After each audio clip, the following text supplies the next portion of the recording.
بسم اللہ الرحمن الرحیم۔ بسم اللہ الرحمن الرحیم۔ السلام علیکم عزیز طلبہ کرام، امید ہے آپ حضرات خیریت سے ہوں گے۔ آج ہمارا صحیح مسلم کا سبق نمبر 190 ہے، جس کا عنوان ہے باب موالات المؤمنین بمقاطعات غیرہم۔ آگے بڑھنے سے پہلے خلاصہ جات کو ایک نظر دیکھ لیں۔ گزشتہ سبق میں ہم نے اس عنوان کے تحت ان نکات پر بات کی تھی، اور آج کے سبق میں ہم اس عنوان کے تحت ان مذکورہ نکات پر بات کریں گے۔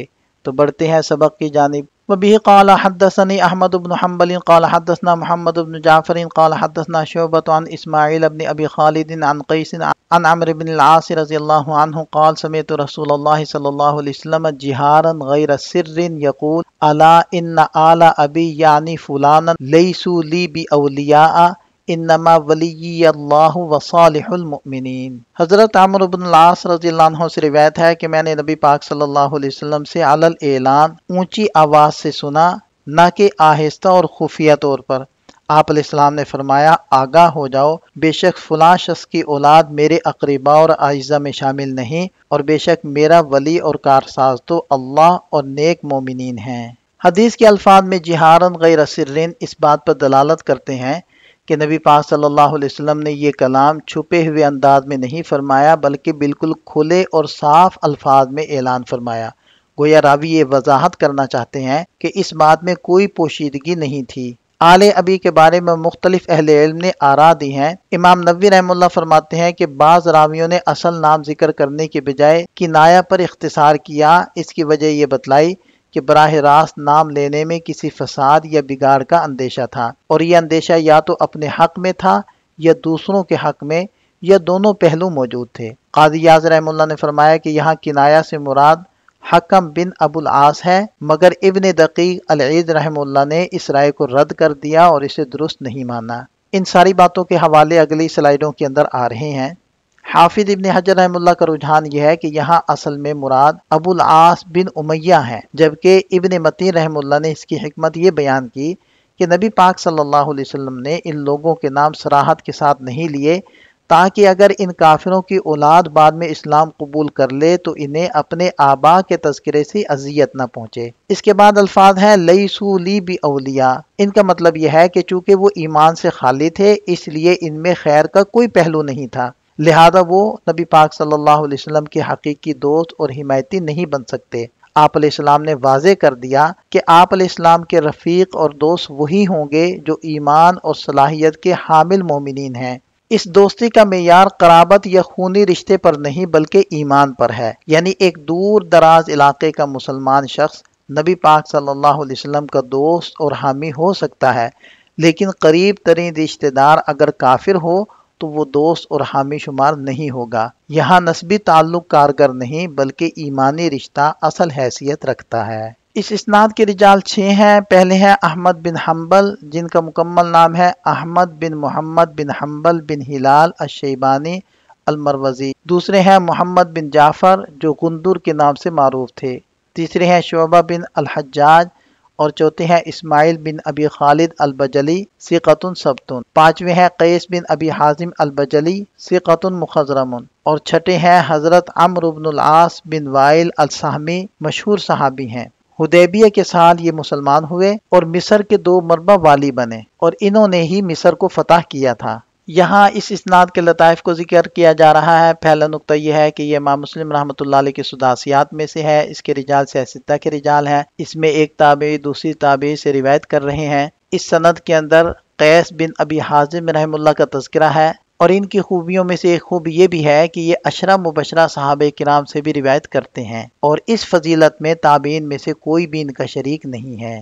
حدیث کی وضاحت کرتے ہوئے ہم نے جو گفتگو کی تھی اس کا حوالہ یہ آپ حضرات کے سامنے ہے۔ یہ حدیث متفق علیہ ہے، اور دیگر ائمہ حدیث نے بھی اپنی اپنی کتابوں کے اندر اس حدیث کو ذکر کیا ہے، جس کی تفصیل یہاں موجود ہے۔ اس حدیث سے معلوم ہوتا ہے کہ اسلام میں مومنین سے محبت اور ان کی حمایت واجب ہے، جبکہ غیر مومنین سے برات ضروری ہے۔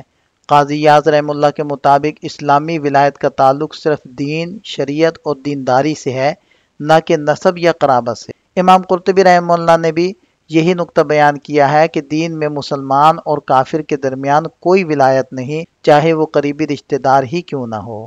ولا اور برا دینی اسلام کے بنیادی اصول میں سے ہے، جو کلمہ توحید کا لازمی تقاضا ہے۔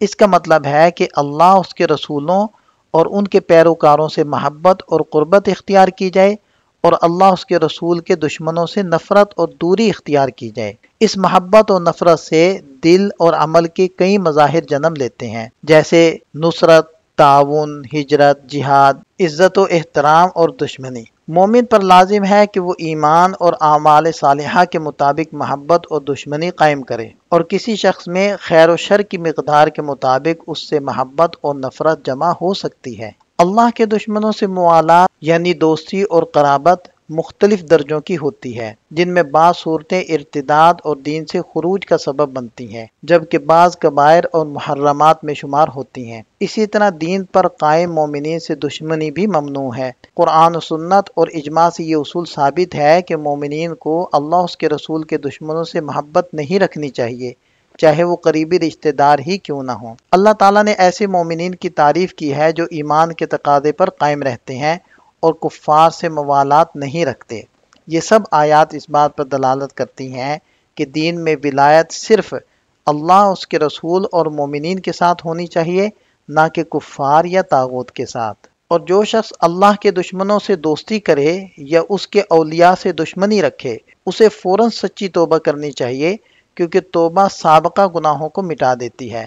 اللہ تعالیٰ نے عمومی توبہ کا حکم دیا ہے، اور نبی پاک صلی اللہ علیہ وسلم نے فرمایا، توبہ کرنے والا ایسا ہے جیسے اس نے کوئی گناہ کیا ہی نہ ہو۔ ابن بطال رحمہ اللہ کے مطابق اس حدیث سے یہ بات واضح ہوتی ہے کہ دین کی بنیاد پر ولایت واجب ہے، نہ کہ صرف نسب کی بنیاد پر۔ اگر رشتہ دار دین میں شریک نہ ہوں تو ان کے درمیان نہ وراثت ہوتی ہے اور نہ شرعی ولایت۔ اسی طرح صلہ رحمی کا حکم صرف ان رشتہ داروں کے لیے ہے جن سے تعلق رکھنا شریعت نے جائز قرار دیا ہو۔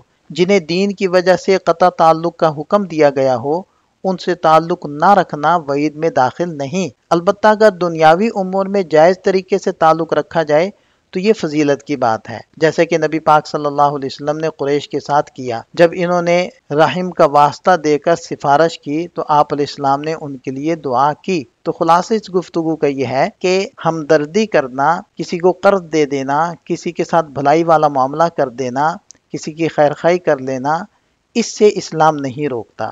لیکن جو قلبی محبت ہے، دل کا تعلق ہے، وہ صرف اہل ایمان سے ہو سکتا ہے۔ ایمان والوں کے علاوہ کسی بھی کافر سے قلبی اور دلی تعلق کا قائم کرنا یہ اس کے ایمان کے خلاف ہے۔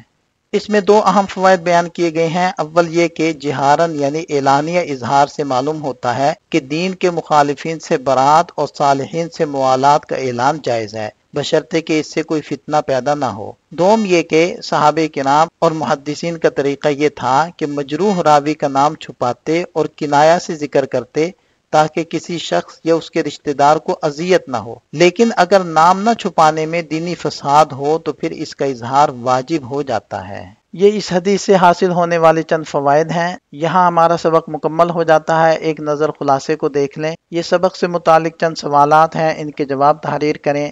ملتے ہیں نئے سبق کے ساتھ۔ اللہ تعالیٰ ہم سب کا حامی و ناصر ہو۔ دعا میں یاد رکھیے گا۔ السلام علیکم۔